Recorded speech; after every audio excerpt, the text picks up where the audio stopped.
አሰላሙ አለይኩም ወራህመቱላሂ ወበረካቱ። ሰላም ቤተሰብ እየሰገስኩባችሁ ነው። እንዴት ናችሁ? ሰላም ብያለሁ። ክርስቲያን ወገኖቼንም ሰላም ብያለሁ። እንዴት ከርማችኋል? ስራ፣ ጤና እንዴት አረጋችሁ? ክራሙት እንዴት ነው? ከኔ ጋር ሁሉ መልካም አልሐምዱሊላህ። ውዶቼ ዛሬ ይዤላችሁ የመጣሁት ለተቸገራችሁ በኤልፎን ለተቸገራችሁ ሰዎች እኔ የተጠቀምኩበት ቆንጆ የሆነ ኤልፎን አለ። እሱን ማስተዋወቃችሁ። ይሄ ማለት ነው አፎን ስልኬ ቻርጅ ሊዘጋ ነው። ወይ ጉድ! አልሙሂም ይሄ ኤልፎን በጣም ቆንጆ ነው። በጣም ከምላችሁ በላይ ይሄ ማለት ነው የገመድ ነው። ነገር ግን ከስልኩ ጋር የሚገናኝ ገመድ አይደለም። እንደዚህ አድርጋችሁ ይሄንን ባንገታችሁ አድርጋችሁ እንደዚህ አድርጋችሁ በዚህ መሰካት ብቻ ነው። ሂጃብ ማድረግ ትችላላችሁ። በላይ በጣም ቆንጆ ነው። ተጠቀሙበት። ሀዋዊ ነው። እስኪ በዚህም ጽሑፍ አለው። አልሙሂም ሀዋዊ ነው ማለት ነው። ቆንጆ ነው በጣም እዩት። እንደዚህ ነው ማድረግ ነው ማለት ነው። እንደገና ደግሞ ጆሮ አይጎዳም። ምን አለው መሰላችሁ? እዚህ ጋር ከበር አለው። ይኸው የራሱ የሆነ ከበር አለው። ይሄ ሲገዛ የነበረው ነው። ከዛ ትርፍ ሁለት ይሰጧቸዋል ማለት ነው። ይኸው እንደዚህ ማለት ነው። ይሄ ራሱ ከበር ነው። ይኸው ሾልደር እንደውም ይሄና ይሄ ማለት ነው። ይሄና ይሄ የራሱ ነው። ተማም በጣም ቆንጆ ነው። መቀየር እንችላለን። ይሄኛውን ተዚህ ልብን ይሄኛው ቆንጆ ነው። ውድ ቢሆንም በየጊዜው ከመግዛት እኔ በጣም ቸገር ነበር በኤልፎን። ኤልፎን አልመክርም፣ ቆንጆ አይደለም፣ ጥሩ አይደለም ማብዛት። ግን ስራ እየሰራን የሆነ ነገር ማዳመጥ ለምንፈልግ ሰዎች የሆነ ይጠቅመናልና ትምህርት ይሰጠናል እንጠቀምበታለን ብላችሁ ለምታስቡ ሰዎች የሆነ ነገር ማዳመጥ ስትፈልጉ ይሄ በጣም ቆንጆ ነው። ከስልካችሁ ጋር የሚያገናኘው ነገር የለም። ስልካችሁን ፈልጋችሁበት ቦታ አድርጋችሁ በዚህ ማዳመጥ ነው።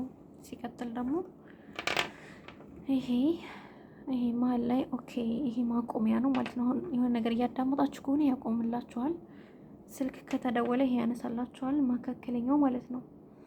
ስልክ እያወራችሁ ቆይታችሁ መዝጋት ከፈለጋችሁም ይሄው ራሱ ይዘጋላችኋል። ኦኬ ማለት ነው። የሚጠበቅባችሁ ይዘጋል።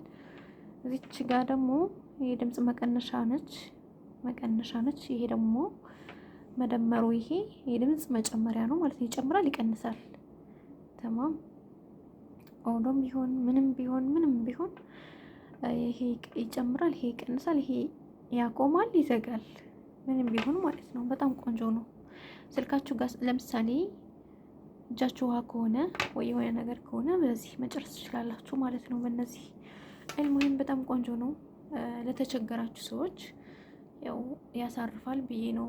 ብሩ ውድ ቢሆንም ብሩ 170 ብር ነው የገዛሁትኝ። ቆንጆ ነው የምር። እኔ እስከዛሬ የት ነበር ኤልፎን እስከዛሬ አውቄው በነበር ነው ያልኩት። በጣም ተቸግሬ ነበር።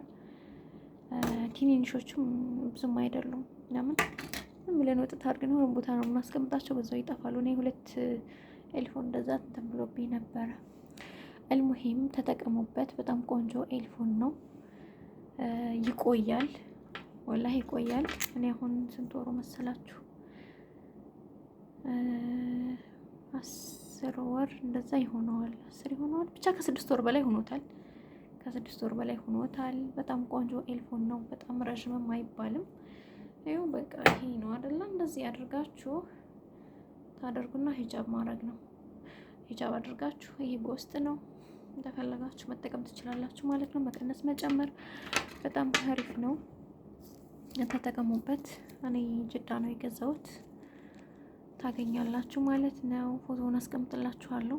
እንደዚህ አይነት ኤልፎን ብትሉት ያሳያችኋል ማለት ነው። እና እንዴት ናችሁ? በተረፈ ይሄን ልላችሁ ነው የመጣሁትና ተፍቲሽ አለ ደግሞ ተጠንቀቁ። ቤት ሰበራ ተጀምሯል። መካም ተጀምሯል። ጅዳም ደግሞ አጋጣሚ ዛሬ ብደውል እንደዚህ ተባልኩኝ። ቤት ሰበራ አለ ተሰብሯል ማለት ነው። ቤት ላላችሁ ሰዎች ተጠንቀቁ። ካላህ በታች መጠንቀቁና ሰበቡ ማድረሱ አይከፋም። በተረፈ ደግሞ ስለ ኢቃማ ባለፈው በወጣው ምህረት አዋጅ ነው የሚባለው እንትን ነው ተጠቀሙበት ማለት ነው ውዶቼ። የምትችሉ ሰዎች ማለቴ በጣም አሪፍ ቻንስ ነው። እኔ እንጃ ኢቃማ ሁላችንም እንፈልጋለን ጠብዓን ሀታ ኢቃማ ካለን ብዙ ነገር ማድረግ እንችላለን። ሙላዝ መዳም ቤት እዚህ ሽንት ቤት ማጠብ የተሻለ ስራ መስራት እንችላለን። ሀገራችን እንደፈለግን ሄደን መምጣት እንችላለን። በጣም ጥሩ ቻንስ ነው። ሰው የምትችሉ ሰዎች ምንም ዋጋ ቢያስከፍላችሁ ተጠቀሙበት ነው የምለው። ሌላ የምለው ነገር የለኝም። ኢቃማ አውጡ የምትችሉ። ያው የማትችሉ ደግሞ ምንም ማድረግ አይቻልም። እንግዲህ አላህ ርዚቃችሁ አልቋል እስከሚላችሁ ድረስ መስራት ነው በሰው ብር። ለማንኛውም ይሄን ኤልፎን ተጠቀሙበት። ቻርጅ ደግሞ ቆይማ እንኳን ይኸው እቺ ታያችኋለች። በዚህች ነው ቻርጅ የምታደርጉት። እቺ እንደዚህ ትዘጋለች ማለት ነው። በጣም ቆንጆ ነው። የምር ተጠቀሙበት፣ ትወዱታላችሁ። እኔ በጣም ነው የወደድኩት። ይሄ ነው የምላችሁ። በተረፈ አላህ ይጠብቃችሁ ባላችሁበት። ኢቃማውን ተጠቀሙበት ነው የምለው። ብዙ ልጆች ጀምረዋል። ብዙ ልጆችን እንኳን ማውቃቸው ኢንሻአላህ አላህ ያሳካላችሁ። ግን ላሰራ ወይስ ላሰራ እያሉ ብዙ የሚጉላሉ ልጆች አሉ። እድሉን ብትጠቀሙበት ቆንጆ ነው። መቼ እንደምንያዝ አናውቀውም እና ማለት ነው። ደግሞ ቅጣቱም ሆነ እንትኑ ደግሞ ያን ያክል ብዙ የሚባል አይደለም። ከኢቃማው ብሩ ከኢቃማው አይበልጥም። ኢቃማ ቢኖራችሁ የተሻለ ስራ መስራት ትችላላችሁ። በጣም የተሻለ በጣም ማለት ነው። ተጠቀሙበት፣ ኢቃማችሁን አሰሩ ነው የምላችሁ። ሌላ ምንም ምለው ነገር የለኝም። በተረፈ በሌላ ቪዲዮ እንገናኛለን። ሰላም አለይኩም ወራህመቱላሂ ወበረካቱ።